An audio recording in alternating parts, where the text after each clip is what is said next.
Nous sommes de retour pour la deuxième partie de l'émission Le Monde en 7, toujours avec mes trois invités, Cyril Sablassou, Dominique Lacmont et Akleso Esso. On va continuer maintenant avec le Togo, où plusieurs prisonniers ont bénéficié de mesures de grâce et se préparent à quitter les prisons. Le président du Conseil, Faure Gnassingbé, a donc officiellement accordé la grâce présidentielle à 1511 condamnés. La mesure annoncée il y a quelques semaines lors de son adresse à la nation, c'était en début décembre au Parlement, a été adoptée par décret à la faveur du Conseil des ministres du 30 décembre dernier. Donc parmi les 1511 détenus qui recouvrent immédiatement la liberté, figurent notamment des personnes purgeant une longue détention, des personnes âgées, des personnes incarcérées pour des délits mineurs ou gravement malades.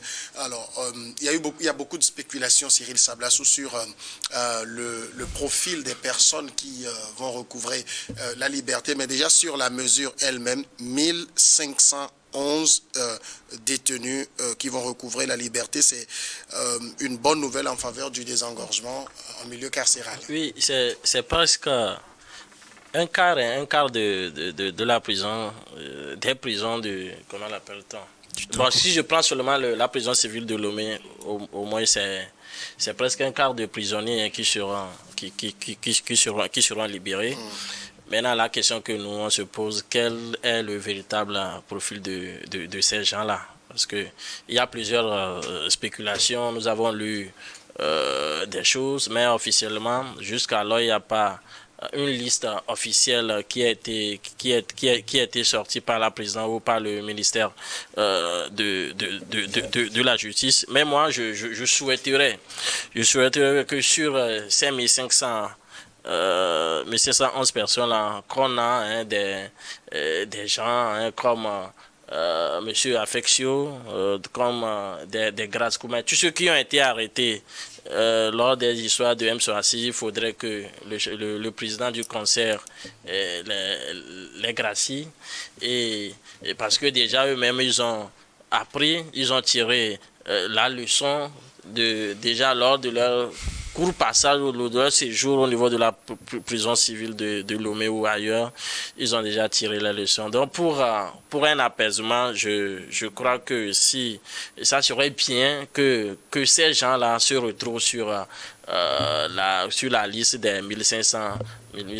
Parce que libérer aujourd'hui ces prisonniers, c'est une bonne chose. Parce que ceux qui aussi sont qualifiés des prisonniers politiques, parce que plusieurs partis politiques qualifient certains prisonniers comme des prisonniers politiques. Or, jusqu'alors, on nous dit qu'il n'y a pas de prisonniers politiques au Togo. Donc, je crois que c'est une bonne nouvelle qu'on ait des gens qui sont arrêtés lors des histoires de PNP, des gens qui sont arrêtés lors des histoires de MM106, là, ça nous fera toujours du bien. Dominique Lacmont. Oui, je pense que je l'ai déjà dit hier sur ce plateau, que c'est un acte salutaire qu'a causé le président du Conseil, parce que il a tenu l'acte à la parole pour que ces 1500 détenus puissent retrouver leur liberté, parce que même à ton ennemi, il ne faut pas lui souhaiter la prison. La prison n'est pas un milieu agréable où, voilà, c'est vrai, il faut toujours prendre des mesures dans les milieux carcérales, mais je pense que s'il y a une chose à faire, c'est de tout faire pour sensibiliser les gens d'éviter carrément la prison.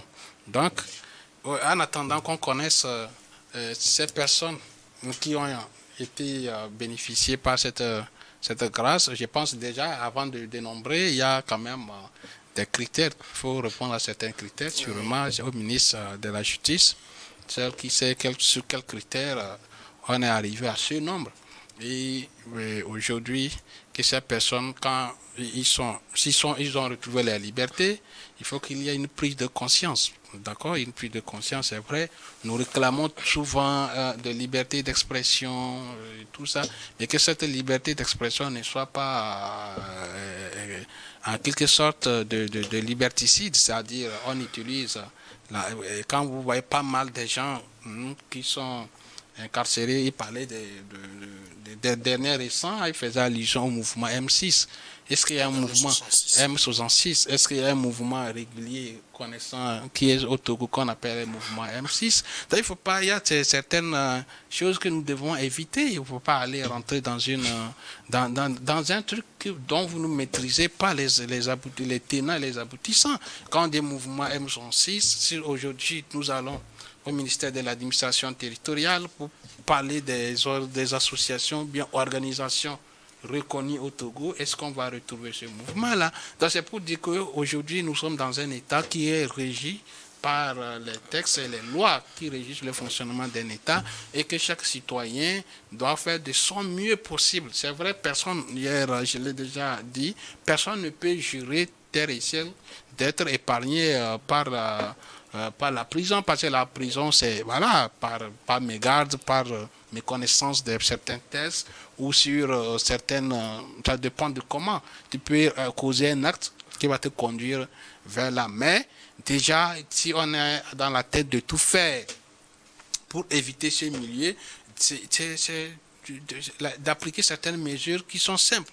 Il faut respecte toi-même, respecte l'autre, respecter l'autorité. L'autorité, quand on parle de l'autorité, mais c'est vrai que quand on dit le respect de l'autorité, d'autres sous-entendent comme si l'autorité n'avait pas du respect aussi à ses administrés. Je pense que c'est des deux côtés, d'accord, mais c'est la primauté lorsque quelqu'un qui est en charge de haute fonction comme le président du conseil aujourd'hui, qui va se retrouver ces images se retrouvent sur les réseaux sociaux avec des propos diffamatoires. Mais si on interpelle la personne comme ça, mais parce que ça, c'est des propos vindictifs à l'endroit d'un haut responsable, d'un homme comme le président de conseil, mais aujourd'hui, on ne peut pas dire que ce n'est pas... C'est-à-dire que quelqu'un sait volontairement que, en causant de ces actes, il va à la provocation. Mais je pense qu'il faut que nous quittions cela. Nous avons des problèmes sociaux, politiques, mais nous devons avoir une manière de les parler. Les gens viennent sur ce plateau, ils critiquent la gouvernance du régime, ils ne sont jamais interpellés parce qu'ils le font avec tact, avec respect. Mais quand ça rentre dans la diffamation, mais personne ne peut s'accepter pour faire cette diffamation. Ce n'est pas parce qu'on a dit liberté d'expression que quelqu'un peut se lever, aller faire diffamer n'importe qui, surtout pas n'importe qui, le premier responsable de ce pays, le président du conseil. Mais il faut que ces détenus, on ne sait pas, on n'a pas encore la liste, par mégarde, ceux qui sont allés à ce mouvement M66, s'il y a parmi des gens qui retrouvent leur liberté, je pense qu'il faut qu'il y ait une conscience collective de la jeunesse pour savoir sur quel canal, sur quels sont les créneaux qu'il faut utiliser lorsque vous avez une revendication. C'est normal, d'accord, c'est pas la revendication. Et aujourd'hui, la décentralisation nous permet de remonter les revendications de la base jusqu'au premier niveau. Mais ce n'est pas par des propos diffamatoires qu'il faut toujours se faire entendre. Mais quand vous diffamez quelqu'un, vous enfreint à la loi et quand vous êtes interpellé, vous allez faire la prison. Quand on parle de grâce présidentielle, en réalité, ce doit être quand même des gens qui ont fait l'objet de condamnation normalement. Parce qu'on cite là beaucoup de personnes dont les noms reviennent, mais qui n'ont pas été condamnées par la justice. Qui sont juste, disons... Oui. J'allais revenir à ça. Au niveau de présidentiel, il y a eu un changement. Le président parlait de grâce et de clémence maintenant. En droit, quand on parle de clémence, c'est la personne qui n'a pas été jugée. On peut être clément vers elle et la libérer. Donc, tous ceux qui sont sous mandat de dépôt et qui n'ont pas été jugés, eux, tout ça là peut se retrouver sur la liste là. Donc, c'est pourquoi il y a une petite différence entre l'adresse du président de la nation et le vœu. Donc, ici, il a ajouté la clémence. Alors qu'avant, il n'a pas dit. Il a seulement dit que ceux qui ont commis des délits mineurs, ceux qui ont épuisé la plupart de leur condamnation. Donc cette fois-ci, on peut retrouver des gens qu'on a incarcérés politiquement, qui n'ont jamais été jugés. On n'a jamais dit incarcération politiquement. C'est qu'il n'y a pas de détenus politiques. Non, Dominique, je suis aussi juré. Le souci, c'est que, j'ai répété ici, Tassuna Traoré a trouvé une formule. L'opposition dit que c'est un gens qu'on a incassé politiquement. Le pouvoir dit que non. Ce sont des gens qui ont commis des actes de droit commun au moment des manifestations politiques. Oui, Quand on arrête quelqu'un lors d'une manifestation politique, si la personne n'avait rien cassé, attends, Dominique, si la personne n'avait pas fait des casses ni fait des choses, on n'allait pas le dire qu'il est prisonnier ou qu'on l'a cassé comme ça. C'est les actes, ce sont ces actes, les actions qu'on a jugées, c'est pourquoi ils sont allés. Donc, quand je suis sur une action politique, mais que j'ai commis les délits de droit commun, on m'enferme. C'est là où on veut plus leur donner le vocal de prisonnier politique. C'est ça le souci. Parce que ce sont des détenus de droit commun, mais qu'on a arrêtés lors des manifestations politiques. Parce que tu ne peux pas dire que tu es politicien et tu casses la voiture de quelqu'un, le droit, lui, va se plaindre et le droit va s'appliquer à toi. Donc, c'est pourquoi je dis que je reconnais que c'est lors des manifestations politiques qu'on les a arrêtés, mais ils ont commis des délits de droit commun. Oui, mais ils ne sont pas des détenus politiques. Non, j'ai pas dit, c'est ce que je dis. Moi, je le dis, je dis ça pour que on sache en fait ce qu'il y a. Parce qu'on n'est pas allé à la maison prendre des gens là parce qu'ils ont volé, parce qu'ils ont tué. Mais c'est lors des manifestations politiques qu'on les a arrêtés parce qu'ils ont cassé des choses, ils ont insulté les gens, ils ont tenu des propos injurieux envers l'autre. C'est ça. Donc, comprenons-le que ça blesse qui que ce soit. Comprenons-le que, en fait, c'est lors des manifestations politiques qu'on a arrêté ces gens de personnes. Et il y en a qu'on n'a pas jugé. C'est eux que la clémence s'adresse maintenant. Et je pense que le président va aller très loin. Quand il parle de clémence là, on peut voir des gens qu'on n'a pas jugé. Sinon, si en droit, quand on ne t'a pas jugé, on peut plus t'accorder la grâce. Il ne peut jamais avoir ça. Donc, je pense que le président a élargi le champ de libération. C'est pourquoi il a parlé maintenant de clémence. Et moi, c'est là où on peut retrouver tout ce que vous citez. Et ce pseudo des gens qui ont mal pour quoi là. Eux aussi peuvent faire partie parce que c'est la clémence. Le président a redit dans son discours que ce n'est pas une faiblesse ou quoi qu'il a dit. Donc, ça voudrait dire que c'est l'humanité. Ouais, donc, moi, c'est là où je dis, c'est la clémence qui change, en fait, dans son discours. Et je ne suis pas étonné de voir demain tous ceux que je sais que ils ne sont pas encore jugés, qui surtout que les gens le comprennent. Ce n'est pas que le président fait faveur aux gens. Il a dit que la clémence demande à ce que toute la population du pays se retrouve à un moment donné pour parler du pays. Et moi, je pense que c'est en cela. Et je vais encore revenir sur une petite chose qui est au niveau de la déclaration du président aussi. Je pense que cette fois-ci aussi, il a précisé le nombre. Alors qu'avant, on n'a pas précisé le nombre. Et on s'est dit ici que normalement, le président devait venir avec un chiffre précis. Le bémol ici aussi, c'est qu'on devait avoir les noms dans les médias pour qu'au moins certaines familles ne commencent pas à se réjouir, qui verront leurs parents. Ça, c'est au ministère de la Justice de communiquer la liste des personnes concernées. Mais je pense que ça devait suivre en même temps le discours du président, ça ne devait pas traîner. Parce que quelqu'un, disons que c'est une opération de communication et le lendemain, on n'attend nulle part telle est sortie. C'est pas bien. Donc, on devait, pour l'assurance et pour le bien-être de tous, connaître. Ouais, il y a les gens qui polémiquent sur les réseaux sociaux, qu'on a telle personne, on a appelé où il faut appeler, mais rien n'est. Du moins, j'ai parlé même à plus de 10 directeurs de publication. Personne m'a confirmé qu'il y a ça. Justement, c'est ça aussi, Cyril Sablassou. On a lu beaucoup de choses dans la presse.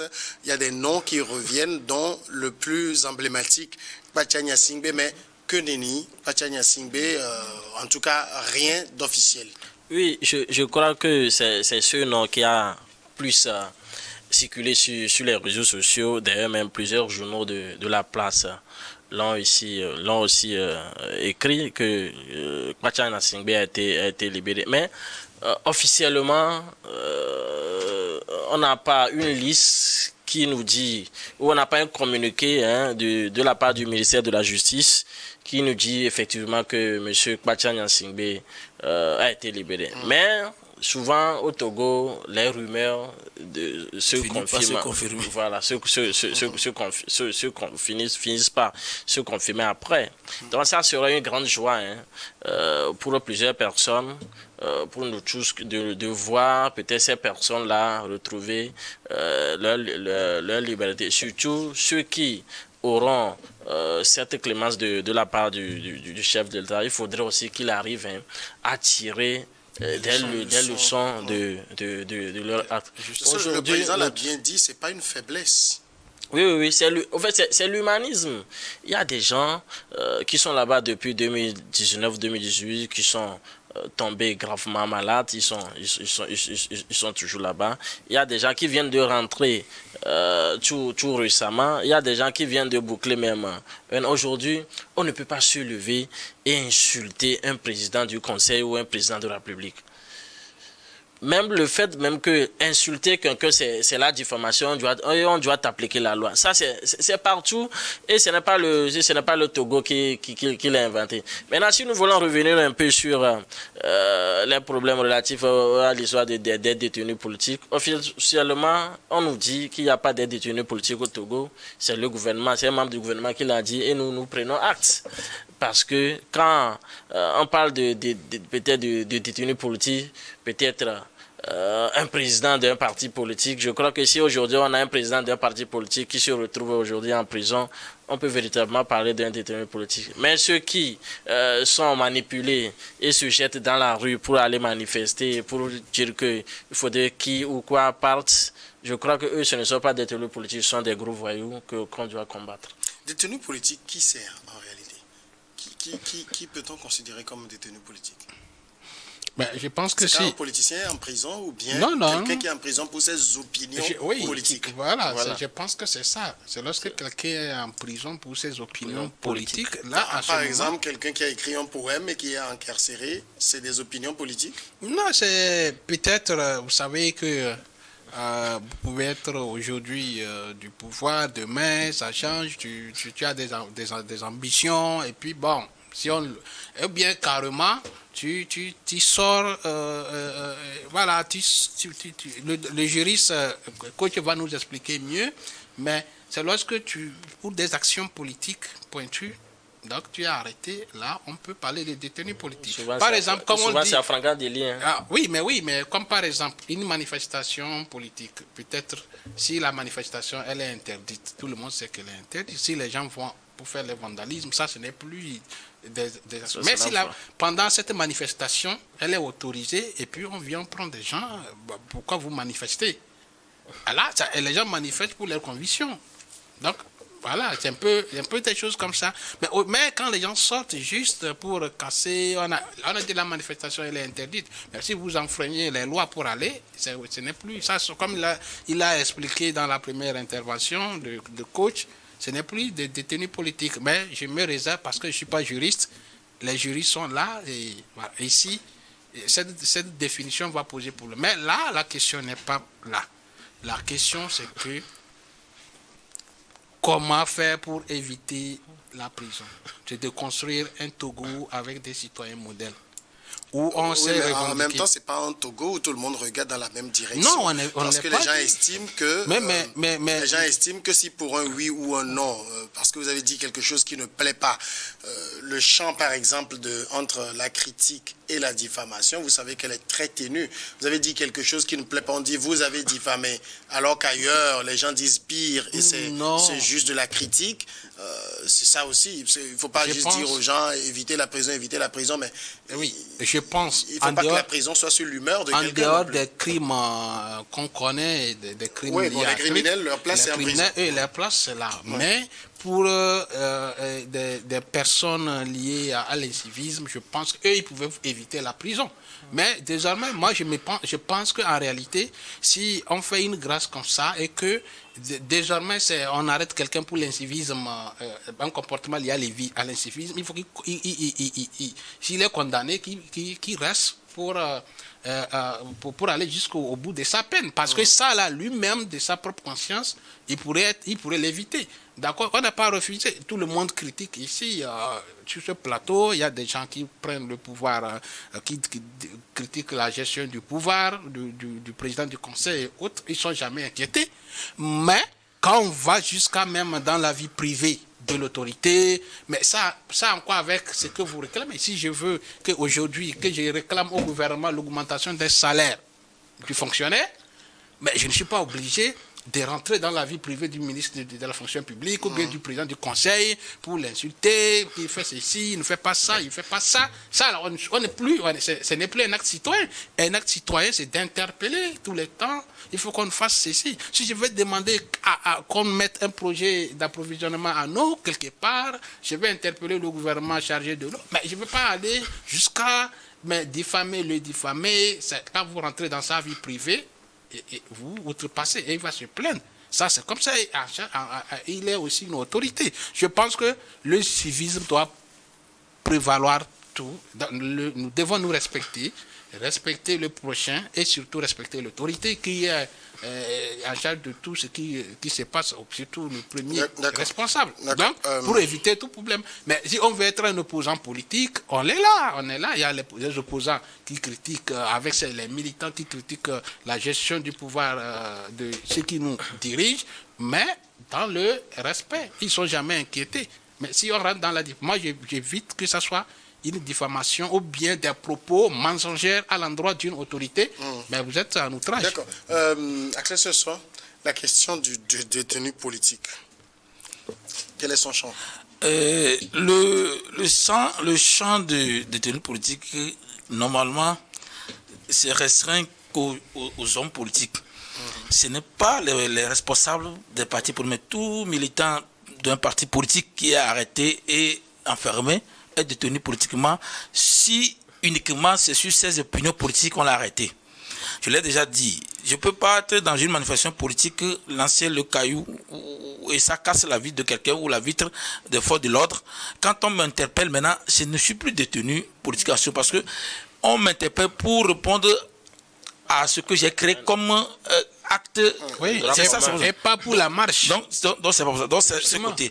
Le souci également, comme tu dis, d'abord, ce n'est pas le ministre ou quiconque dit que le Togo n'a pas de police, ce n'est pas lui qui a le champ de cette réflexion. Tout le monde réfléchit, tout le monde sait comment ça, la notion de détenu politique, c'est défini par le droit et c'est dans le dictionnaire. Donc, quand on dit que quelqu'un est enfermé politiquement, passe par ses opinions, et qu'on vérifie que oui, c'est pas par ses opinions, on le fait. Le problème, c'est que les gens ont instrumentalisé la diffamation. Des fois que sur simple critique, les gens interpellent par rapport à la diffamation. Je peux critiquer, comme Dominique ou comment on appelle, Cyril l'ont dit, quand je suis dans le champ de critique, et je critique, je me suis arrêté uniquement sur la vérité sans apporter un mensonge sur la... Disons que je dis que Dominique, dans son boulot, a volé tel million et qu'il a entendu sur les médias, j'ai dit cela. Si j'apporte les preuves, on ne peut pas m'enfermer parce que j'ai apporté les preuves. Le problème, c'est que les gens le disent sans avoir une preuve. Et quand tu dis ces genres d'insincérité sur des gens et que tu n'as pas prouvé, c'est que tu tombes sur le coup de la diffamation. Mais le problème chez les pays africains ou chez nous en Afrique, c'est que le pouvoir aussi instrumentalise cela. Sur des questions purement politiques, le pouvoir peut aller jusqu'à aller sur des problèmes de droit commun. C'est pourquoi moi, quand je le dis par exemple, c'est dans ce pays on a enfermé Agboibo. Quand quelqu'un dit qu'il n'y a jamais eu de détenus politiques, au moment où Agboibo était en prison, Agboibo n'a pas été en prison en faisant autre chose que réclamer les choses politiquement. Donc Agboibo a été, du moins, lui, il a été un détenu politique quand les gens ne veulent pas qu'on le dise. Donc c'est pourquoi je dis que le champ n'est pas laissé qu'à l'appréciation du ministre. Les juges peuvent débattre, même vous prenez 100 jurys sur ces questions-là, vous aurez 100 réponses différentes par rapport à ce sujet parce que chacun va vouloir tirer son épingle du jeu. Donc c'est pour dire que nous, ce que nous demandons, on a vu des gens qu'on a arrêtés sur le champ purement politique. Le problème que l'opposition aussi a à ne pas le démontrer, c'est que ces gens-là ont commis des actions ou des actes qui ne sont pas dans le domaine de la politique. Il y en a qui ont lancé les cailloux, il y en a qui ont lancé des choses, il y en a même qui ont tenu des couteaux, il y en a qui ont cassé des boutiques des gens. Donc quand on les prend, c'est par rapport aux actes qu'ils ont posés. Donc ces actes, ce sont leurs volontés qui les ont poussés à faire ça. Donc ils doivent répondre. Donc, dans ce contexte, ils ne sont pas des détenus politiques. Maintenant, comment faire pour les libérer? Parce que, comment faire pour les gracier? On ne peut pas les libérer ni les gracier s'il n'y a pas eu un jugement. C'est pourquoi je le dis, merci à M. Tassona Traoré, quand il était au CPC, il a trouvé la forme pour dire que ce sont des gens, ce sont des détenus politiques, ce sont des gens qu'on a arrêtés lors d'une manifestation politique qui ont commis des actes de droit commun. Donc, déjà, le gouvernement aussi est d'accord, l'opposition aussi est d'accord. C'est là où, je pense que ça doit être deuxième ou troisième vague des gens qu'on a libérés par rapport à cette histoire. Parce qu'entre-temps, quand on avait, il y a des gens qu'on a libérés par rapport à ça. Et moi, je dis que sur ce discours du président, ce qui est encore bien et intéressant, c'est qu'au moins il est dit encore ici qu'il va faire de la clémence, il va faire usage de la clémence envers des gens. Donc, moi, je ne pense pas qu'on devait se tabler sur est-ce que les gens ne le sont pas? On sait que quand tu es dans une manifestation politique, tu es dans la politique, mais quand tu as commis un acte, tu sors de la politique. Seulement que les deux sont liés. On ne peut pas, sur un acte qu'un politique a commis, on ne peut pas vraiment enlever le côté politique de côté non politique. Parce que l'individu en lui-même fait la politique. Normalement, tous ces actes, c'est la politique qui le pousse à le faire. Un politicien qui vole une casserole, ça c'est pas un des délits. Non. Un policier. Que tous ces actes. Non, quand j'ai dit ces actes, disons qu'on n'a pas cassé boutique. Ouais. Et qu'il y a eu des altercations entre les forces de l'ordre et la personne. En fait, c'est uniquement sur le champ politique. Oui. D'accord. Revenons maintenant à la grâce. Est-ce que j'ai envie de dire, est-ce que ces genres de mesures désengorgent vraiment les prisons? Parce qu'on a l'impression que le président use de ce droit, les gens sont libérés, mais quelques mois après, on a le même effectif. Oui, l'objectif l'objectif du président, c'est désengorger les prisons et aussi apaiser les coins. Mais il y a un autre souci qui est en train de se créer, parce que la plupart de ces gens-là qui sont libérés, ce sont des voleurs, des braqueurs, tout ça là. Après une semaine, vous allez voir que à partir de cette semaine, si véritablement ils sont libérés, à partir de la semaine où ils sont libérés, peut-être jusqu'à un mois, vous allez voir que la gendarmerie ou la police va enregistrer plusieurs cambriolages. C'est parce qu'on n'a pas préparé leur insertion sociale. Voilà. Donc, la gendarmerie ou la police va enregistrer plusieurs cambriolages dans les quartiers, parce que, comme il y a pas, comme vient de le dire, leur insertion professionnelle ou sociale n'a pas été assurée, ni n'a pas été préparée. Oui, ils sont obligés de reprendre leur vie, c'est-à-dire l'acte qu'ils avaient posé. Ça, c'est une belle question. Est-ce que nos maisons d'arrêt sont vraiment des maisons de réinsertion ou juste, j'ai envie de dire, des casernes d'enfermement? Oui, quand vous allez aujourd'hui à la prison civile de Lomé, ils ont des ateliers de formation. Il y a les coiffeurs, il y a les gens qui utilisent les perles. Qui est censé avoir au moins 600, c'était pour 666 personnes. En 2020, ça accueillait plus de 1200 personnes en 2020. Et à l'heure actuelle, c'est encore augmenté. Oui, donc c'est pas plus de 1000 personnes ne vont pas venir dans ces petits ateliers-là non plus. Non, en fait, il y a des organisations, des ONG qui s'occupent de ça, qui vont, il y a même SPMD ou quelque chose comme ça.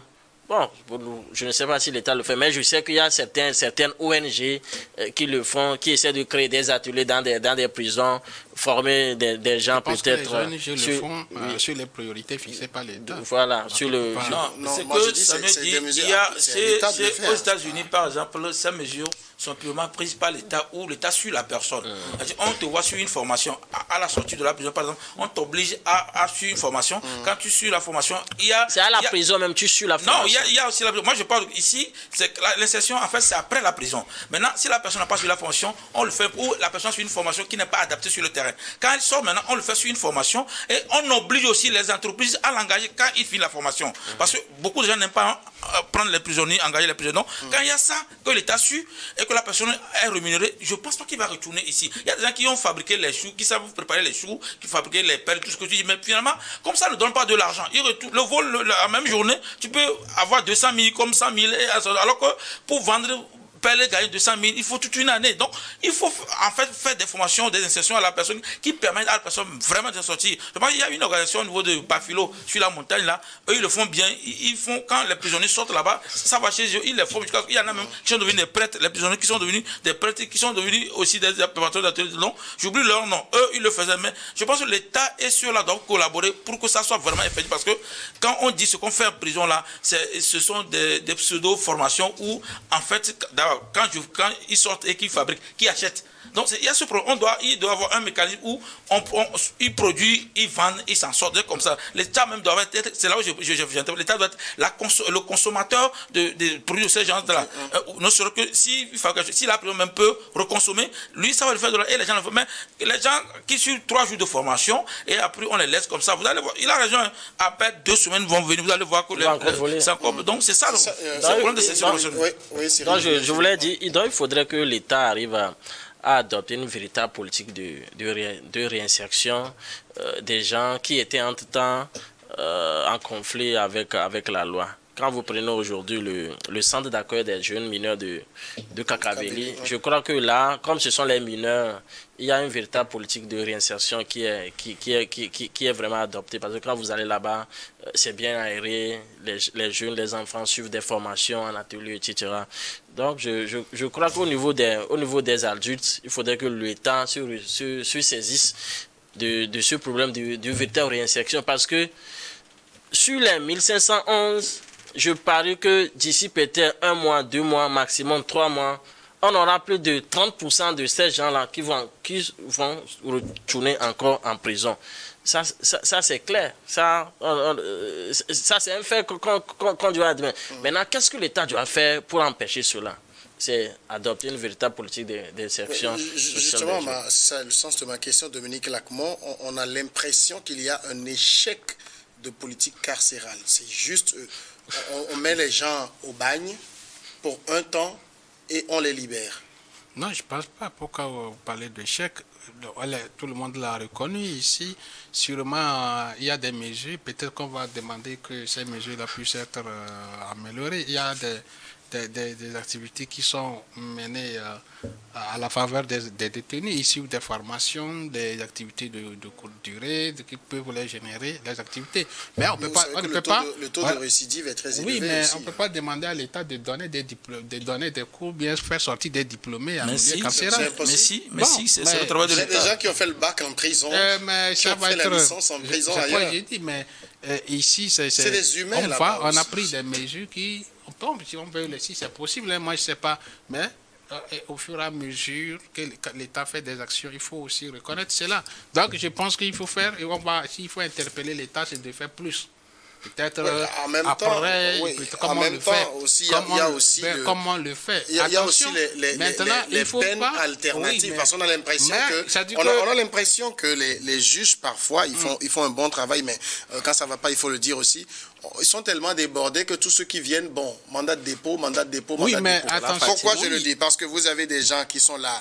Quand on prend ceux qui sont en préventive, quand on prend, en tout cas ceux qui sont condamnés, ne sont pas très élevés. Et donc ça fait qu'on envoie tout le monde en prison. La surpopulation carcérale est là. J'ai devant moi un rapport, bien sûr, il date de 2020. Mais la prison qui était la plus peuplée à l'époque, c'était celle de Tchévier, construite pour 56 places. Elle accueillait en 2020, elle dépassait de 609% sa capacité parce qu'elle accueillait 341 députés. Moi, je suis déjà allé dans cette prison. Députés, prisonniers, détenus, je vous l'ai dit. Je suis déjà allé dans cette prison. C'est juste un petit lot là. Donc, on envoie juste des gens en détention, alors qu'il y a des peines alternatives. Il y a le bracelet électronique, vous savez que ailleurs ça s'applique. Il y a on peut garder la personne à la maison. Ailleurs, des gens, ils peuvent aller travailler, mais à une certaine heure, il est obligé. C'est comme si on n'étudie pas toutes ces alternatives et puis boum, aller au bagne. Oui, mais je pense que ce sont des bonnes mesures qu'on peut aussi explorer. Mais l'autre chose que je voudrais dire, il ne faut pas aussi faire croire aussi d'un autre côté à la population ou à d'autres personnes que comme si le milieu incarcéral devait être un paradis. Vous voyez ça? Donc il y a l'autre côté. Non, ça ne doit pas être l'enfer. Oui, mais pas peut être l'enfer. Parce que si on le fait, vous parlez de former des gens. Je pense pourquoi je l'ai dit. Moi, j'ai rencontré plusieurs personnes. Il était presque à combien d'années? Il a fait une prison de 6 mois. Et puis là, il allait commettre encore notre crime, c'est-à-dire surtout les vols. Et puis, maintenant, quelqu'un vient dire, on va payer pour...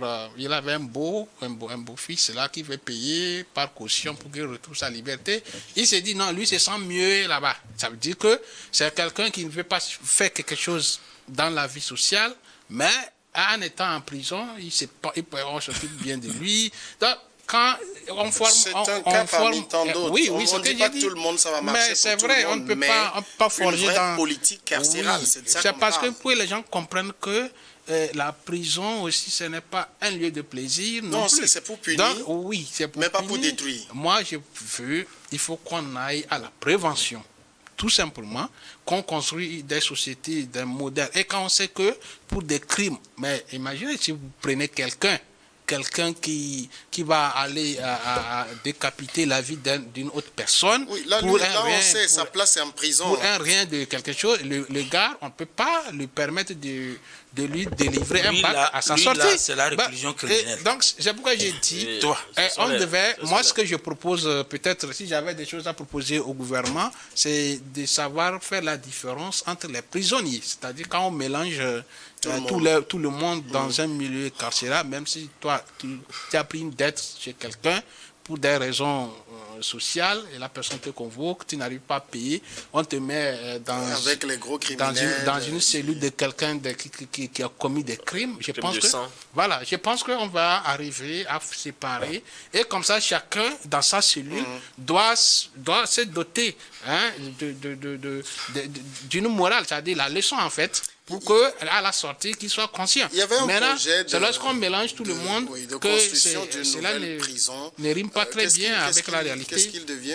Il conduit à la prison. Le projet a pris l'eau, faut le dire comme ça. Vous voyez, et Dominique a dit quelque chose qu'on doit enlever ça de la tête. Le fait d'arranger la prison ou d'améliorer les conditions de vie des prisonniers... On n'a pas dit ça. Non, tu as dit, il ne faut pas qu'on donne l'impression aux gens que la prison est un paradis. Donc, le fait d'améliorer ne veut pas dire qu'on leur donne carte blanche pour faire des bêtises. En fait, c'est le côté humain. Vous voyez, il y a des gens qui sont devenus plus mauvais quand ils étaient allés en prison. Surtout chez les Blancs, il y a des gens... Quand ils ont coaché, toi, mais tu l'as dit, certains prisonniers, oui, justement, ils deviennent vraiment plus violents que cela. Donc, c'est pourquoi on veut, le ministre des Droits de l'Homme avait dit entre-temps aussi, il ne faut pas qu'on mélange les choses.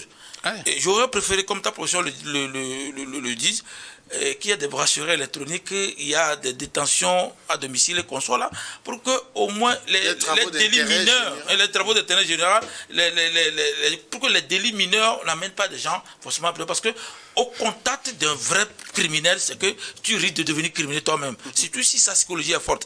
Vous voyez, les fonctions qu'on dit, au lieu qu'on amène des psychologues, des coachs, des psychiatres pour jouer sur l'aspect psychologique des personnes, comme les proposer coiffure, qu'on soit là, c'est trop dérisoire. Il faut faire un travail de fond à construire les gens.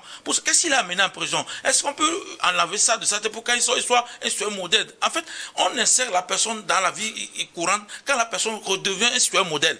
Maintenant, si des gens qui ont toujours des tendances, des pensées criminelles, on a dit, ben ça normal. C'est pourquoi je voudrais qu'au début, il y a la réclusion criminelle. On n'a pas parlé de cela, ce n'est pas donc. Il y a des gens qui sont allés en prison par concours de circonstances ou par défaut. Il y a des gens eux-mêmes qui font des choses pour aller en prison. Il a parlé de quelqu'un qui récidivise. Lui, quand il n'a pas à manger, moi je connais des gens, quand ils sortent, il dit il vole encore. Pourquoi qu'il ne mange pas? Alors qu'en prison, il y a des heures où on le sert à manger. Donc ici, comme il n'arrive pas à fournir d'efforts pour se trouver à manger, retourner en prison des fois, ce n'est pas plaisir pour lui, mais il est en sécurité là-bas, il mange au moins à sa faim. Donc c'est pour ça que je dis que il faudrait qu'on fasse la politique de construction des prisons dignes de ce nom, parce que il faudrait que le prisonnier, déjà, il est privé de beaucoup de droits. Maintenant, le compliquer la tâche encore là-bas va le rendre quelqu'un indésirable un jour. Donc, moi, je me dis, puisque j'ai aussi vu la prison civile de Tchévier, j'ai s'occupé. D'ailleurs, même, il n'y a pas une culture qui protège, je ne sais pas, c'est ça, vous parlez, on a construit la prison comme ça, et c'est pas grand. Mais oui, c'est ce que je dis, c'est pas grand. C'est un rôle. Donc, c'est un peu de problème. Moi, j'avais pensé que la prison qu'on avait annoncée avec des changements, comme ça, on a dit que les prisonniers auront droit à la bibliothèque, auront un terrain de foot. Si quelqu'un qui allait en prison normalement et tout ça là, il revient, il va changer. Mais quand la personne allait en prison, elle ne trouve pas à manger. On le tape là-bas, les gardiens le tapent et les autres aussi le molestent à tout moment. Il sera entraîné enclin à la violence. Quand il sort, il sera plus violent. Donc moi je préfère qu'on revoie le projet de construction de nouvelles prisons. Ce n'est pas pour acclamer les prisons, mais parce que une prison qui est prévue pour 100 personnes se retrouve avec 4000 personnes, c'est pas bon. Non, il n'y a pas de prison à 4000. Non, j'ai pas dit à 4000. Moi je donne le nombre total de détenus dans tout le Togo, les 13 prisons tournent autour de 6000. Oui, c'est une figure de style pour dire que l'euphémisme est trop grand. Prenons à Thierry, c'est de 56, on est allé à 300 et on dit que c'est plus de 300%. 100%. Voilà. Ça voudrait dire que c'est déplorable. Donc, je prie beaucoup pour qu'au moins dans chaque préfecture, qu'il y ait une prison qui n'enferme que des gens qui ont commis vraiment des crimes majeurs. Pour les crimes mineurs, je ne sais pas, on peut l'obliger à venir travailler et faire des choses jusqu'à ce que... On a besoin de balayeurs de rue. On a besoin pour le faire. Donc, ça aussi va faire que les prisons non seront seulement désengagées, mais on aura moins de criminels. Permettez qu'on dise un mot sur le discours de fin d'année du président du Conseil, Faure Gnassingbé, discours dans lequel le président a rappelé ses engagements dans un contexte de réforme et d'attente forte de la population. Je cite juste un extrait du discours qui a retenu mon attention. Nous allons changer de méthode, faire vivre autrement notre démocratie, ouvrir un nouveau chapitre sans casser ce que nous avons construit. Je veux une république qui vous protège mieux, qui nous rassemble davantage, qui transforme plus vite notre pays. Cyril Sablassou, que veut le président du Conseil? Il veut renvoyer ses ministres au travail. Parce que quand quelqu'un dit qu'il veut construire le pays, qu'il veut protéger le pays, c'est aussi de lutter contre la corruption. C'est aussi renforcer la démocratie.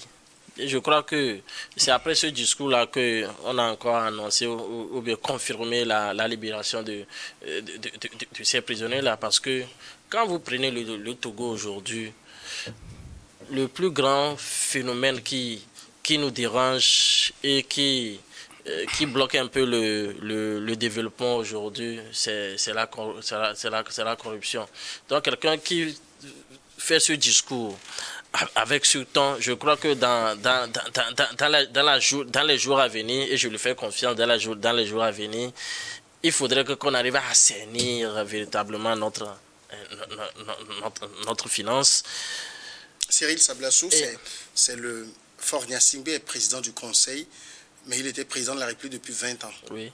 C'est le même ton, c'est le même style, c'est la même personne. Oui, ça, je n'en disconviens pas. Mais avec ce temps étant le président du Conseil, n'oublie pas que nous sommes en plein pied dans la 5e République. Je crois que c'est une annonce qu'il vient de faire. Et je crois que c'est son deuxième discours. Hein. Oui. C'est son deuxième discours après celui de l'Assemblée nationale. Oui. Je crois que c'est son deuxième discours avec plusieurs annonces. Donc nous, on attend de le voir à l'acte. Parce que tout ce qu'il vient d'annoncer dans le discours, renvoyer les ministres au travail, action, tout ça là, je crois qu'il faudrait qu'on lui accorde un bénéfice de doute. Dans les jours à venir, on verra ce que ça peut donner. Dominique Lacmont, oui, je ne sais pas si j'étais avec vous quand on avait fait son analyse de discours sur l'état de la nation. Oui, il est là. Oui, et on disait, on posait la même question. Je regarde les deux discours. J'ai l'impression qu'à part les changements de rhétorique et tout ça, la teneur reste presque la même. Sauf que là-bas, c'était devant les députés. Là, il s'adressait à la nation avec des promesses et des promesses. Oui, mais c'est parce que ça semble être la même chose parce que de coutume, il fallait aller présenter son programme à la Chambre.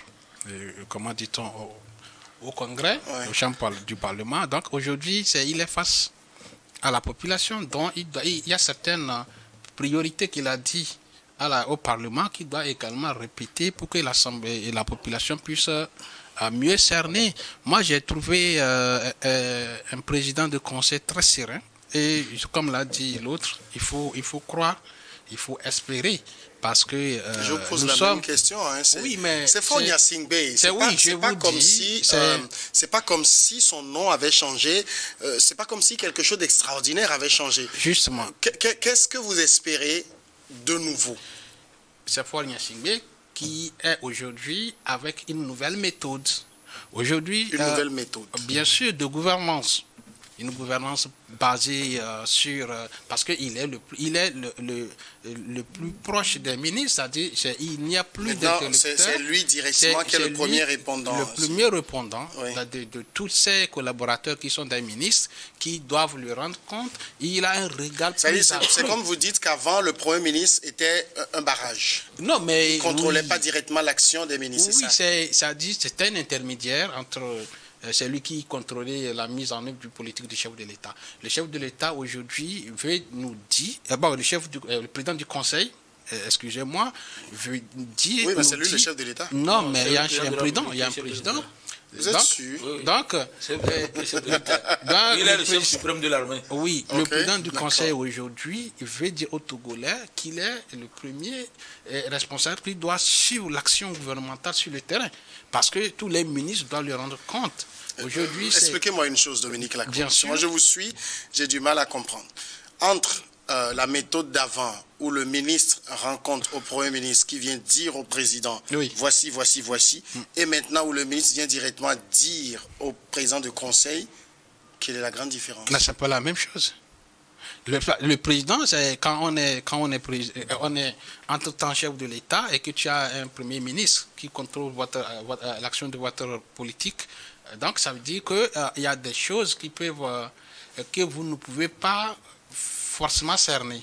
Ça veut dire en 20 ans de gouvernance, il n'y a pas eu grand-chose. Non, mais ce sont des rapports. Le miracle. Ce sont des rapports. Le président veut dire... D'accord. Je ne peux pas passer de tel ministère sans passer par mon Premier ministre. Ou bien, voilà, il faut aller voir tel ministre. Aujourd'hui, les ministres doivent directement rendre compte au président du Conseil. Je pense que la tension est plus accrue. Les regards...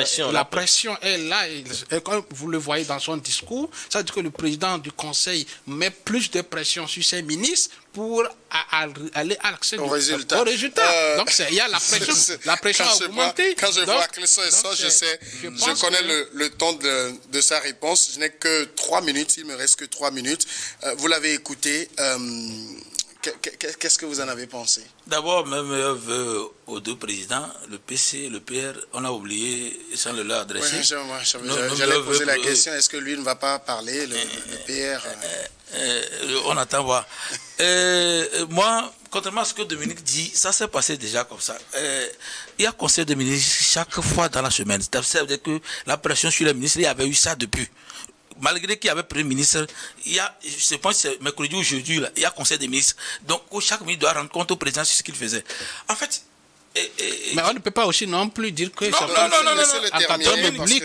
Dominique, dans la Catalogne, il n'y a pas eu des actions positives. Le président avait fait des promesses qui n'ont pas été toutes tenues. Quelles sont ces promesses? Il dit que nous allons avoir un lieu touristique de premier plan, que le Togo sera la vitrine de toutes les destinations. Mais aujourd'hui, le Togo a... Est-ce que tu... Dominique, il veut qu'on rentre dans Dominique, détail dans le discours du chef du président du Conseil, on va l'expliquer. Déjà, on ne nous a pas donné, on nous a pas le bilan de la feuille de route gouvernementale, étant donné qu'on a fini 2025. On ne nous a pas fait le bilan là, pour savoir où en est-on depuis tout ça là. Chaque ministre doit faire le bilan par rapport à ce que... Attends. Je dis, on a su feuille de route gouvernementale, je ne sais pas si je ne sais pas, jusqu'à 2025. Il y avait cette feuille qu'on ne nous a pas donné le bilan. Le ministre au niveau de transition, on ne nous a pas fait le bilan de la transition. Donc, quand le président vient pour parler à la nation, d'abord, on devait faire ça. Maintenant, quand le président est venu pour des voeux, il devait se rappeler de ça parce qu'on ne nous a pas fait le bilan de la transition. Il a seulement dit que la 5e rubrique a été acceptée qu'on soit là. Et dans ce que le président dit, il a dit protéger, rassembler et transformer. Alors que moi, je pense que le président devait dire transformer, rassembler et protéger. Parce que transformer, il faut manger d'abord pour être en bonne santé. Et c'est quand on mange bien qu'on peut travailler pour transformer. Et c'est quand tout le monde a bien mangé qu'on peut demander à ce qu'on soit protégé. Donc, moi, Dominique... tu as vu les choses à l'envers. Non, Dominique, c'est pas parce que ça vient du président qu'on ne peut pas modifier ça. Dominique, le président détaille tout ce qu'il dit. Il dit protéger. Il a parlé, il dit protéger. Quand quelqu'un va à l'école aussi, c'est protéger. Quand quelqu'un mange bien aussi, c'est protéger. Mais vous savez, je suis déjà à la fin du temps. Dominique a de parler dans mon temps. Il peut pas. J'ai dit Malheureusement, je suis déjà à la fin du temps qui m'est imparti. Je vous remercie. On pourra avoir le temps de revenir là-dessus en fonction de l'évolution de l'actualité. Merci à Cléson Esso, merci Cyril Sablassou et merci à Dominique Lacombe. Merci à tous d'être restés en notre compagnie. Très joyeuse année à vous. Je vous retrouve le samedi prochain.